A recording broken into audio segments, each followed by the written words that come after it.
हरिहरानंद विचार मंच की प्रभात वाणी।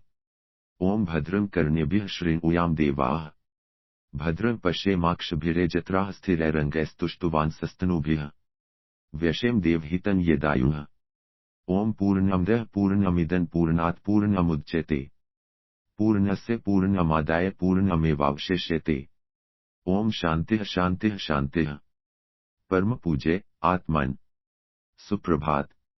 मैं उदयपुर, राजस्थान से हरिहरानंद विचार मंच की दिव्य प्रभात वाणी के इस अत्यंत खरे, प्रामाणिक और अनुभूतियों से सराबोर अंक के साथ उपस्थित हूँ। आज के इस पावन सत्संग का वाचन मैं, आपका आत्मीय कपिल देव आमेटा, उधार के ज्ञान को त्याग कर स्वयं के सत्य को नमन करते हुए आप सभी के परम कल्याण हेतु प्रस्तुत कर रहा हूँ। हरिहरानंद विचार मंच की इस पवित्र और स्वानुभव के प्रकाश से आलोकित प्रभात वेला में आप सभी सत्य के खोजी साधकों, अनुभवसिद्ध महानुभावों और शब्दों के जंगल से निकलकर साक्षात्कार के खुले आकाश में उड़ने वाले जिज्ञासुओं का हृदय की अनंत गहराइयों से हार्दिक स्वागत है। कल के अंक में हमने अनासक्त कर्म के विषय में जाना था कि कैसे हाथ काम में और मुख नाम में होने से ही आत्माराम की प्राप्ति होती है। आज स्वामी जी हमें उस ज्ञान की ओर ले चलेंगे जो रटा हुआ नहीं बल्कि चखा हुआ है। आज हम जानेंगे कि क्यों हजारों पोथियां पढ़ने के बाद भी चित्त अशांत रह जाता है, और वह कौन सा अनुभव है जिसे पाते ही वाणी सिद्ध हो जाती है। आज की वाणी हमें सिखाएगी कि अध्यात्म में उधार की गवाही नहीं चलती, यहाँ तो स्वयं की आंखों से देखा हुआ सत्य ही काम आता है। आज हम समझेंगे कि स्वानुभव ही वह पारस पत्थर है जो मनुष्य को वास्तविक ज्ञानी बनाता है। श्रीमद् भगवद गीता से दिव्य प्रेरणा। प्रिय श्रोताओं, प्रत्यक्ष अनुभव के बिना ज्ञान केवल एक भार है। भगवान श्री कृष्ण ने गीता के दिव्य उपदेशों में ज्ञान और विज्ञान, अनुभवजन्य ज्ञान के भेद को जिस सूक्ष्मता से समझाया है, वह प्रत्येक साधक के लिए जीवन की कसौटी है। श्लोक: ज्ञानंतहं सविज्ञानमिदं वक्ष्याम्यशेषतः, यज् ज्ञात्वा नेह भूयो नेज ज्ञातव्यं वशिष्यते। श्रीमद् भगवद गीता अध्याय 7 श्लोक 2। व्याख्या और भावार्थ। इस अत्यंत महत्वपूर्ण श्लोक में योगेश्वर श्री कृष्ण अर्जुन से कहते हैं कि मैं तेरे लिए इस ज्ञान को विज्ञान सहित पूर्णतया कहूंगा, जिसे जानकर संसार में फिर और कुछ भी जानना शेष नहीं रह जाता। यहाँ भगवान ज्ञान के साथ विज्ञान शब्द का प्रयोग कर रहे हैं। शास्त्र पढ़ लेना ज्ञान है, पर उस सत्य को स्वयं के भीतर अनुभव कर लेना विज्ञान है। श्री कृष्ण समझाते हैं कि जब तक ज्ञान अनुभव की अग्नि में तपकर विज्ञान नहीं बनता, तब तक वह मुक्तिदायक नहीं होता। जैसे खांड की मिठास के बारे में पढ़ना ज्ञान है, पर उसे जीभ पर रखना विज्ञान है। जिसने उस परम तत्व का विज्ञान अनुभव प्राप्त कर लिया, उसकी सारी जिज्ञासाएं शांत हो जाती हैं। आज का हमारा दोहा इसी स्वानुभव की प्रामाणिकता को स्वामी जी के अमृतमयी शब्दों में अभिव्यक्त करता है। दोहा: स्वानुभव की प्रामाणिकता। अब हम पूज्य स्वामी जी की दिव्य वाणी से निकली हरिहरानंद दोहावली के इस पावन सूत्र को अपने जीवन में धारण करेंगे। दोहा पाठ। नहीं पोथी में ज्ञानी, नहीं पंडित कहलाए, भभूति सोई ज्ञानी है, स्वानुभव से गाए। भावार्थ। यह दोहा उधार के पांडित्य पर प्रहार करते हुए अनुभव की श्रेष्ठता सिद्ध करता है। स्वामी भभूति शंकर जी कहते हैं कि केवल शास्त्रों को पढ़ लेने, मंत्रों को कंठस्थ कर लेने या ऊंची उपाधियां धारण कर लेने से कोई व्यक्ति वास्तविक ज्ञानी या पंडित नहीं कहलाता। स्वामी जी के अनुसार सच्चा ज्ञानी केवल वही है जिसने स्वयं उस परम सत्य का प्रत्यक्ष साक्षात्कार और अनुभव किया हो। वे एक बहुत सरल तर्क देते हैं कि जैसे भोजन का केवल वर्णन करने या व्यंजन की विधि पढ़ने से भूख नहीं मिटती, वैसे ही केवल पोथियों के शुष्क ज्ञान से जन्म मरण की भूख और अज्ञान की प्यास नहीं मिटती। जब साधक का अपना अनुभव स्वानुभव जागृत होता है और वह उसी सत्य का गान अपनी वाणी से करता है, तभी उसकी वाणी में वही ईश्वरीय शक्ति और ओज आता है जो स्वयं के साथ साथ दूसरों के हृदय को भी आलोकित कर दे। दोहे की व्याख्या और आध्यात्मिक विश्लेषण। प्रिय आत्मन, इस दोहे में छिपे हुए सत्य के रहस्यों को आइए मैं, कपिल देव आमेटा, अत्यंत विस्तार और गहराई के साथ आपके समक्ष विश्लेषित करता हूँ। एक नहीं पोथी में ज्ञानी शब्दों की सीमा, पोथियां और शास्त्र केवल नक्शे हैं।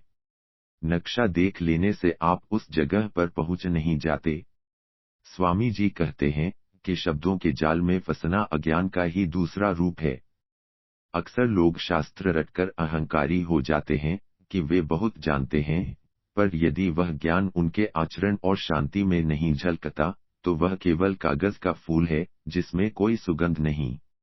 वास्तविक ज्ञानी वह है जिसके भीतर शब्दों का मौन हो गया हो और सत्य का उदय हो गया हो।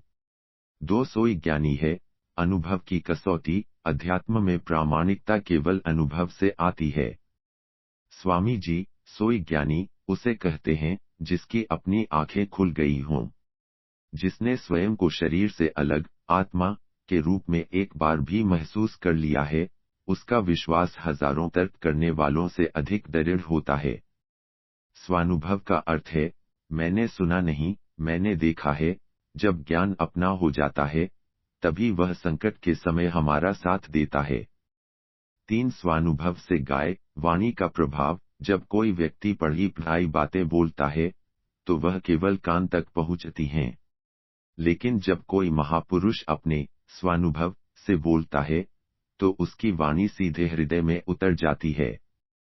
स्वामी जी कहते हैं कि ज्ञानी वही है जो अपनी अनुभूति का गान करे। उसकी वाणी में एक अजीब सी खनक और सत्य की गूंज होती है। वह जो कहता है, वह उसका अपना सत्य होता है, इसलिए उसमें संदेह की कोई गुंजाइश नहीं रहती। ऐसी वाणी ही जगत का कल्याण करती है। 4 मुक्ति का आधार। प्रत्यक्ष दर्शन। मुक्ति कोई उधार दी जाने वाली वस्तु नहीं है। यह तो स्वयं के अज्ञान के पर्दे को हटाने की प्रक्रिया है। स्वामी जी का संदेश है कि बाहर की खोज छोड़कर भीतर गोता लगाओ। जब तक आप दूसरे के दीपक से उजाला चाहोगे, आप अंधेरे में ही रहोगे। अपना दीपक स्वयं बनो, अपदीपो भव। जब आपका अपना अनुभव जागृत होगा, तभी आप पंडित कहलाने के सही अधिकारी होंगे। एक सनातन प्रेरक दृष्टांत, ऋषि अष्टावक्र और शास्त्रार्थ का सार। प्रिय श्रोताओं, अनुभव की शक्ति को समझने के लिए महर्षि अष्टावक्र और राजा जनक के बीच के उस महान संवाद का एक और पहलू श्रवण करें। राजा जनक की सभा में जब अष्टावक्र जी पहुंचे, तो वहां बड़े बड़े शास्त्रवेत्ता बैठे थे जो वेदों की ऋचाओं पर बहस कर रहे थे। अष्टावक्र जी ने उन सब की ओर देखा और जोर से हंस पड़े। उन्होंने कहा, राजन, यहाँ तो केवल तोते बैठे हैं जो वही बोल रहे हैं जो उन्होंने रटा है। विद्वानों को क्रोध आया। अष्टावक्र जी ने बड़ी शांति से पूछा, आप सब ब्रह्मा के बारे में बोल रहे हैं, पर क्या आप में से किसी ने उसे देखा है? क्या किसी को उस शांति का अनुभव है जिसका वर्णन उपनिषद करते हैं? सब मौन हो गए। अष्टावक्र जी बोले, शास्त्र केवल उंगली है जो चंद्रमा की ओर इशारा करती है, पर तुम सब उंगली को ही पकड़कर बैठ गए हो। चंद्रमा को तो स्वयं की आंखों, अनुभव से देखना होगा। उसी क्षण राजा जनक को बोध हुआ कि अब तक वे केवल सूचनाएं इकट्ठी कर रहे थे। उन्होंने अष्टावक्र जी की शरण ली और उस स्वानुभव को प्राप्त किया जिसके सामने समस्त शास्त्रों का ज्ञान तुच्छ हो गया। स्वामी भभूति शंकर जी भी हमें इसी स्वानुभव के गान की प्रेरणा दे रहे हैं। आज का संकल्प और साधना सूत्र। प्रिय आत्मन, इस वाणी को अपने जीवन के व्यवहार में उतारने का प्रयास करें। आज के लिए आपका विशेष संकल्प यह है, आज आप केवल दूसरों की कही सुनी बातों पर विश्वास नहीं करेंगे। आज आप संकल्प लें कि आप जो भी आध्यात्मिक अभ्यास, जैसे ध्यान या जप, करते हैं, उसे पूरी तन्मयता से करेंगे ताकि आपको अपना स्वयं का कुछ अनुभव हो सके। आज यदि कोई आपसे पूछे कि शांति क्या है, तो आप किताब की परिभाषा देने के बजाय अपनी अंतरात्मा में उतरकर उस शांति को महसूस करने का प्रयास करेंगे। आज यह विचार करें कि मेरा सत्य वह है जो मैंने स्वयं जाना है, याद रखें, एक छोटा सा व्यक्तिगत अनुभव हजारों ग्रंथों के पांडित्य से कहीं अधिक मूल्यवान है। परम पूज्य आत्मन, आज हमने समझा कि वास्तविक ज्ञानी पोथियों से नहीं बल्कि स्वानुभव से बनता है। आइए आज हम उधार के ज्ञान का भार उतारकर अपनी चेतना के प्रकाश में स्वयं को देखने का संकल्प लें। स्वामी जी की यह वाणी हमें वह साहस और गहराई प्रदान करे जिससे हम इसी जीवन में सत्य का साक्षात अनुभव कर सकें। इन्हीं दिव्य विचारों, पावन संकल्पों और परम पूज्य स्वामी जी के अनंत आशीर्वाद के साथ मैं कपिल देव आमेटा आज की इस प्रभात वाणी को यहीं विराम देता हूँ। आप जहाँ भी रहें, आपका स्वानुभव ही आपका सच्चा गुरु बना रहे। आप निरंतर सुनते रहिए हरिहरानंद विचार मंच की यह दिव्य और कालजयी प्रभात वाणी। धन्यवाद। ओम शांतिः शांतिः शांतिः। विशेष निवेदन। प्रिय श्रोताओं, यदि स्वामी भभूति शंकर जी के ये अनुभवसिद्ध विचार आपकी चेतना को झंकृत कर रहे हैं, तो हमारा आपसे एक विनम्र निवेदन है। हमारे हरिहरानंद विचार मंच चैनल को अभी सब्सक्राइब करें ताकि सत्य और अनुभव की यह यात्रा हम साथ मिलकर जारी रख सकें। यदि आज की यह चर्चा आपको प्रामाणिक और प्रेरणादायी लगी हो, तो वीडियो को लाइक अवश्य करें। कमेंट बॉक्स में स्वानुभव ही परम सत्य है लिखकर अपनी अनुभूति साझा करें। इस पावन संदेश को अपने मित्रों और परिजनों के साथ शेयर करें ताकि वे भी शब्दों के बोझ से मुक्त होकर आत्म साक्षात्कार की ओर बढ़ सकें। आपका एक शेयर किसी जिज्ञासु को पढ़ने से हटाकर होने की ओर प्रेरित कर सकता है।